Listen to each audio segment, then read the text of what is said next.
Smoking causes cancer. Smoking kills. புகைப்பிடிப்பது புற்றுநோய் உண்டாக்கும், உயிரை கொல்லும். Liquor drinking is injurious to health. மது அருந்துதல் உடல் நலத்துக்கு தீங்கு விளைப்பதாகும்.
அதாவது நான் இப்ப சொல்ல போற கதை 2000 ஆண்டுகளுக்கு முன்பு பர்மா நடந்த ஒரு உண்மை சம்பவம். பர்மால ஒரு அம்மா ஒரு பொண்ணு வாழ்ந்தாங்க. அந்த அம்மா பேர் ஜோதி, பொண்ணு பேர் வசந்தி. அந்த 2 பேருமே ஒரு சூனியக்காரங்க. சூனிய விடையே பார்த்துட்டு இருப்பாங்க. அவங்க அம்மா ஜோதி ஒரு நாள் சாத்தானுக்கு ஒரு ஒப்பந்தம் எடுத்தாங்க. அந்த ஒப்பந்தத்தின்படி சாத்தானுக்கு தன்னோட ஆத்மாவை ஒப்படைக்கிறதாகவும் அதுக்கு எனக்கு அளவற்ற சக்தியை கொடுக்குமாறு அந்த சாத்தானும் முழங்கிடுச்சு. அதுக்கு அந்த சாத்தானும், நீ கேட்டதை தரேன், உன்னோட ஆத்மாவையும் எனக்கு கொடுக்கணும், அது மட்டும் இல்லாம இந்த பர்மாவில் இருக்கிற சில கண்ணி கழியாத பொண்ணோட ஆத்மாவும் எனக்கு பலியா கொடுக்கணும் அப்படின்னு அந்த சாத்தானுக்கு ஒப்பந்தம் கொடுத்துச்சு ஜோதிக்கு. நைட்டு நேரானா ஜோதி தன் மந்தசத்தை பயன்படுத்தி வசியப்படுத்தி அந்த கண்ணி கழியாத பொண்களை தன்னோட இடத்துக்கு அழைத்து பலி கொடுத்ததாகவும் அந்த அலறல் சத்தம் ஊரு ஃபுல்லா கேட்டதாகவும் மக்கள்லாம் பீதியில இருந்ததாகவும் சொன்னாங்க.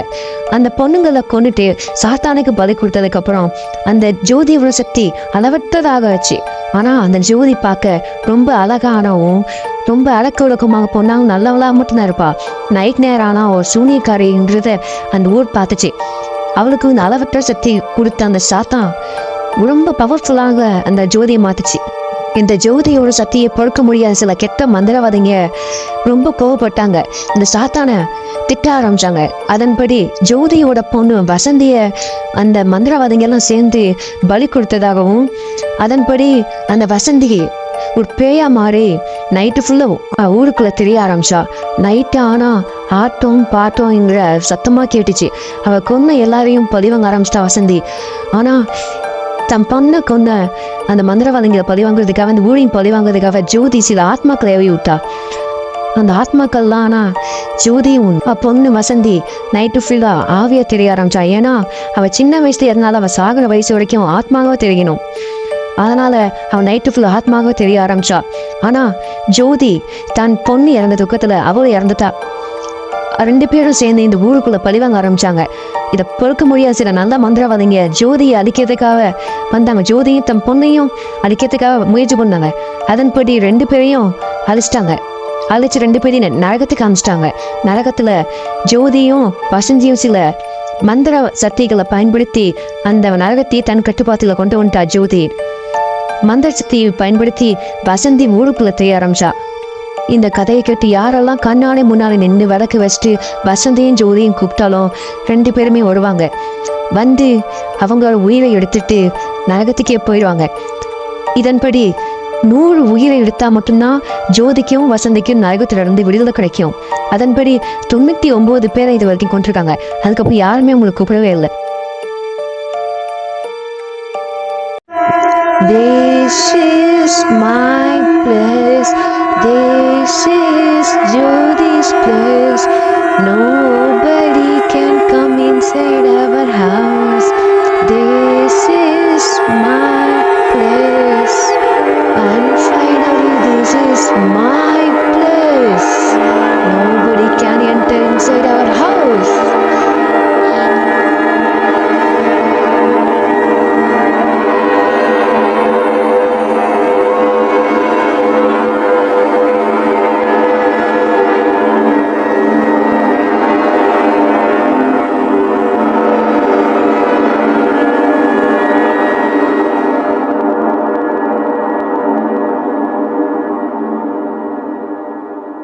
Please help me God, please help me God. Night ஃபுல்லாக இந்த விளக்கு அணையாமல் மட்டும் பார்த்துக்கோங்க காட், ப்ளீஸ் காட். நைட்டு ஃபுல்லாக இந்த விளக்கு அணையவே கூடாது காட், ப்ளீஸ் காட். அதுக்கான சக்தியை எனக்கு கொடுங்க காட். என்னை தூங்காமல் பார்த்துக்கோங்க காட். நான் உங்ககிட்ட வேறு எதுவுமே கேட்கல God, please help me God, please help me God. அந்த ஜோதியும் வசந்தையும் இந்த வீட்டில் இல்லைன்னு மட்டும் சொல்லுங்கள் God, please help me God, please help me God. God please God, please God. என்னை தூங்காமல் மட்டும் பார்த்துக்கோங்க காட்.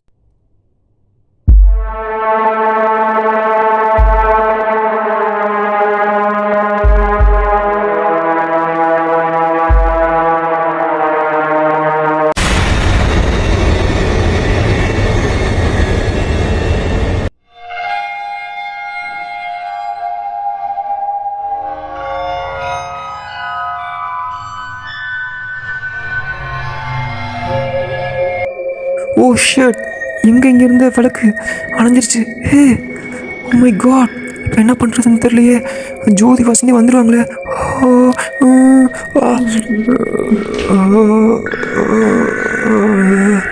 தலைதான் சுத்து.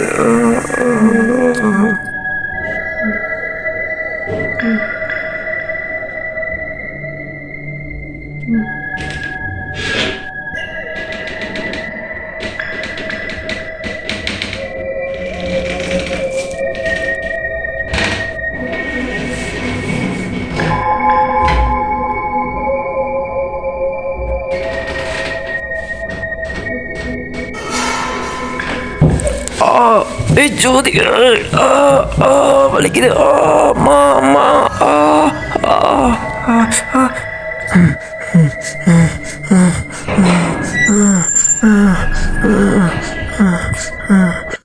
என் லைஃப்பில் அந்த ஜோதி வசந்தியை பற்றி எழுதாமே இருந்திருக்கலாம். அவங்கள பற்றி எழுத போய் என் லைஃபே இப்படி மாறிடுச்சு ஒரு நாள் நைட்டில். யார் அந்த ஜோதி வசந்தி? ஒரு நாள் உண்மையில் இருப்பாங்களோ? இப்போ அந்த கதையை எழுத போய் என் கதை மாறிடுச்சு. ஒருவேளை உண்மையாக இருக்குமோ? கொஞ்சம் நேரத்துக்கு முன்னாடி என்ன ஆச்சுன்னா,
இந்த கதையோட பேர் ஜோதி வசந்தி. ஜோதி இஸ் த ஸ்பிரிட். ரெண்டு பேருமே அம்மா பொண்ணு. ஊருக்குள்ள சில வினோதமான சக்திகளை கொண்ட ஒரு சூனியக்காரங்க பர்மாவில் 2000 வருஷத்துக்கு முன்னாடி அவங்க வாழ்ந்ததை சில மர்மமான புத்தகங்களில் நான் பார்த்தேன். ஆனால் அந்த புத்தகங்களை எழுதினவங்க யாருமே இது வரைக்கும் உயிரோடு இல்லை. அப்போனா நான் எல்லாம் போயிடுவனும். பார்த்துக்கலாம் விடு.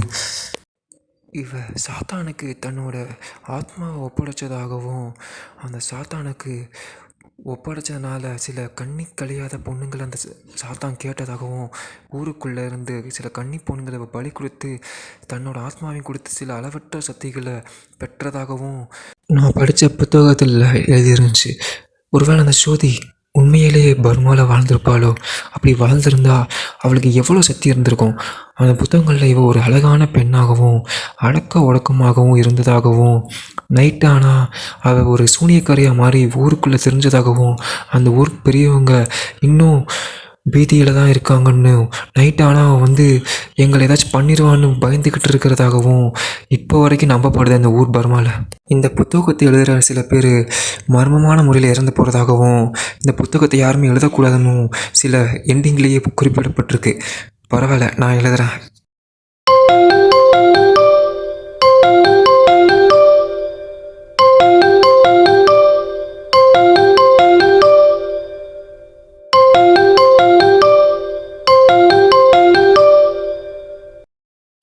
ஹலோ, யார் பேசுகிறா?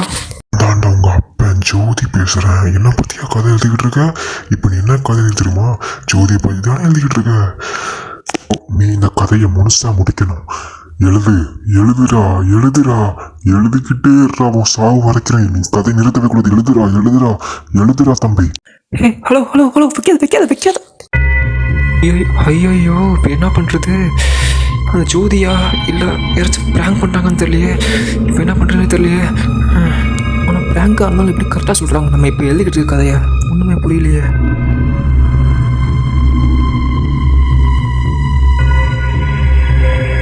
ஓ ஷட், வாட் தி ஃபக்? என்னது இது? எந்திரிக்குது பேய். அம்மா யார் நீ? யாரு? கதை எழுதலைன்னா உயிர் போயிருந்தா. போய் கதையை எழுதுடா. போ. யார் நீ? Oh shit, what the fuck? கோ.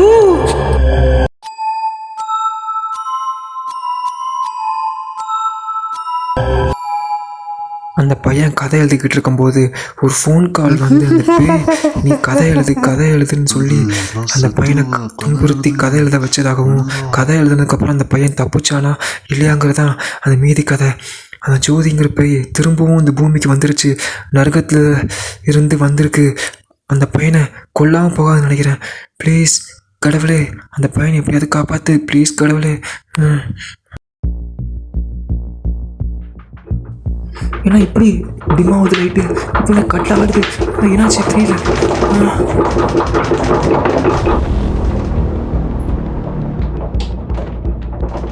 போய் சாவுடா நாயே. Oh shit, oh no. ஏய்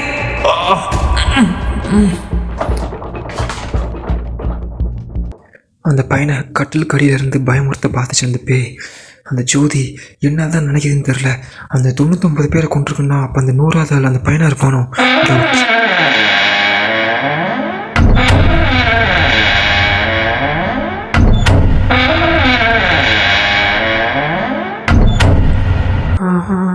யாரு? ஓ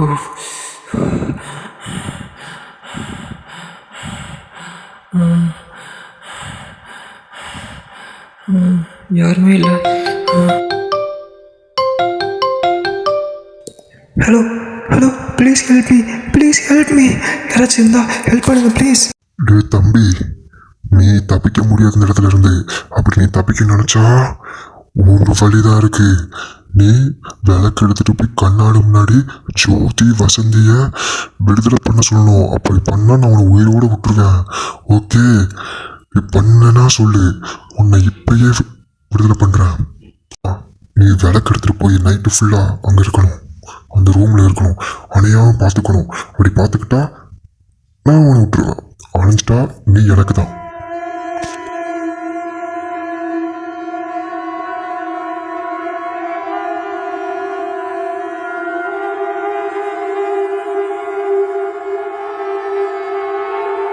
அப்படி வேலை கணிச்சிட்டா நீ வந்து முடியாது தி எண்டுன்னு போட்டு முடிச்சிடணும். அப்படி முடிக்கல நீ செத்த. அதுக்கப்புறம் என் லைஃபே மாற ஆரம்பிச்சிச்சு. அந்த ஒரு நாள் நைட்டு என் வாழ்க்கையே மாறிடுச்சு. அந்த கதை எழுத போய் என் லைஃபே மாறிடுச்சு.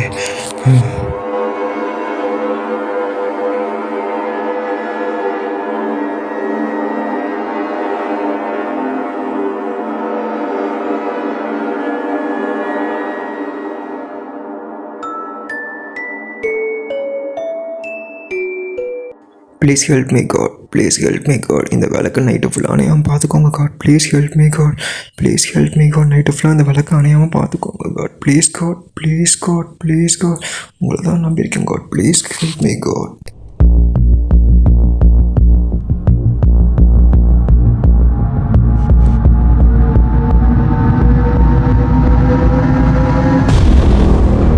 ஓ ஷட், விளக்கு அணைஞ்சிருச்சே. ஐயோ இப்போ என்ன பண்ணுறது? அந்த பேய் இப்போ நம்மளை கொண்டுருங்க. ஐயோ இப்போ என்ன பண்ணுறதே தெரியலையே. சத்தம் கேட்குது. தலை வலிக்குது.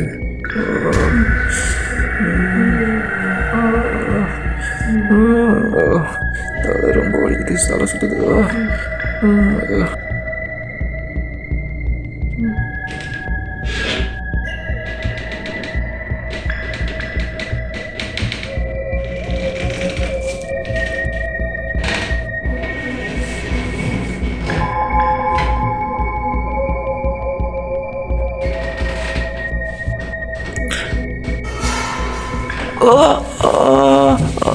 அம்மா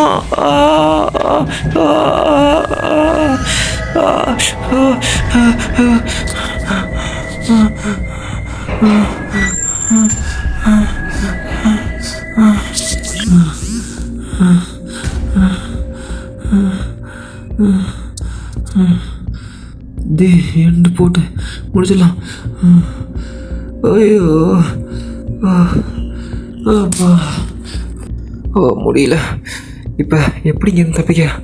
ஃபஸ்ட்டு முதல்ல இருந்து என்ன நடந்துச்சுன்னு யோசித்தா மட்டும்தான் ஏதாச்சும் ஒரு சின்ன க்ளூ இருக்கும் இங்கேருந்து தப்பிக்கிறதுக்கு. தப்பிச்சு இங்கேருந்து போகணும். எப்படியாவது வெளியே போனால் மட்டும் இங்கே தப்பிக்க முடியும். இப்படி மாட்டிட்டோம் இந்த பைக்கிட்ட. ஃபஸ்ட்டு முதல்ல என்ன நடந்துச்சுன்னு நம்ம லைஃப்பில் தெரியும். இந்த கொஞ்ச நேரத்தில் ஃபோன் வந்துச்சு. அதுக்கப்புறம் என்ன நடந்துச்சு? பேய் வந்துச்சு. கதை எழுதணும் கீழே பேய். அதுக்கப்புறம் எங்கே போகணும்? ஃபோன் வந்துச்சு. ஃபோன் எடுத்துனா அந்த பேய் தான் பேசுச்சு. அப்போ அந்த ரூமுக்கு போனோம். அங்கே கார்ட்ஸு விளக்கு இதெல்லாம் வச்சு பூஜை பண்ணிக்கிட்டு இருந்தோம். விளக்கு அணையாமல் பார்த்துக்கிட்டு இருந்தோம். அதுக்கப்புறம் என்னாச்சு?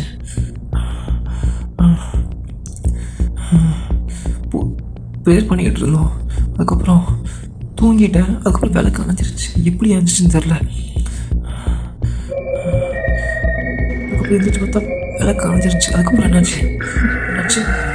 கதவு மெல்ல திறந்துச்சு. Door closure திறந்துச்சு. சத்தம் கேட்டுச்சு. உள்ளே எட்டி பார்த்தா அது நம்மளை அட்டாக் பண்ண பார்த்துச்சு. அதுக்கப்புறம் வெளியே வந்து கொஞ்சம் யோசித்தோம். அதுக்கப்புறம் என்னாச்சு? இந்த நேரத்தில் யார் காத்துட்றோம்?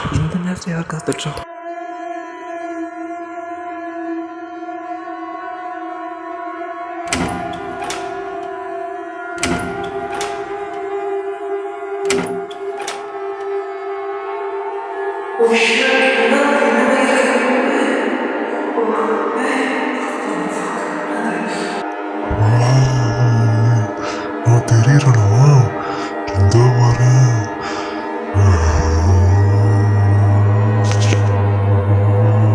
What the fuck, girl? கதை மூணாமதான். ஓடி போமா இங்கேருந்து.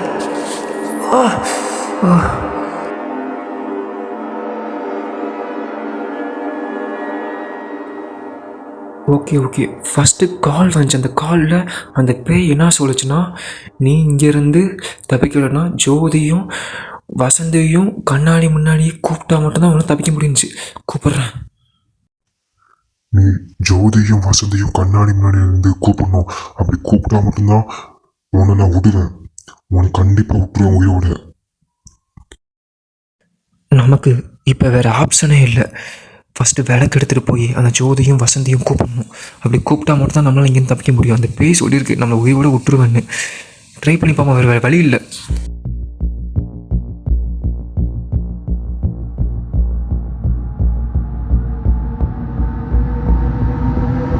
ஜோதி, வசந்தி, உங்களுக்கு நான் நரகத்துலேருந்து விடுதலை தர்றேன்.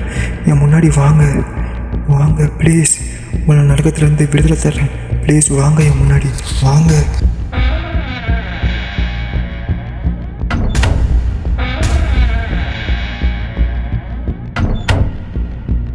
என்ன சத்தம் வந்துடுச்சா? ஓ ஷிட், ஏன்னா ஒன்றும் பண்ணாதுன்னு சொல்லிச்சுங்களே. ஏன் இப்படி பண்ணுதுங்க? என்னாச்சுங்க?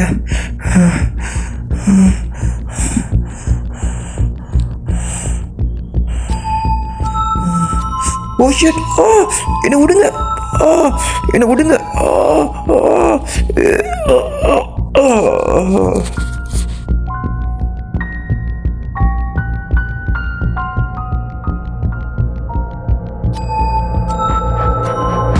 வேணாம், என்னை விடு ப்ளீஸ். என்னை விடு. என் உடம்பு எடுக்காத. வலிக்குது.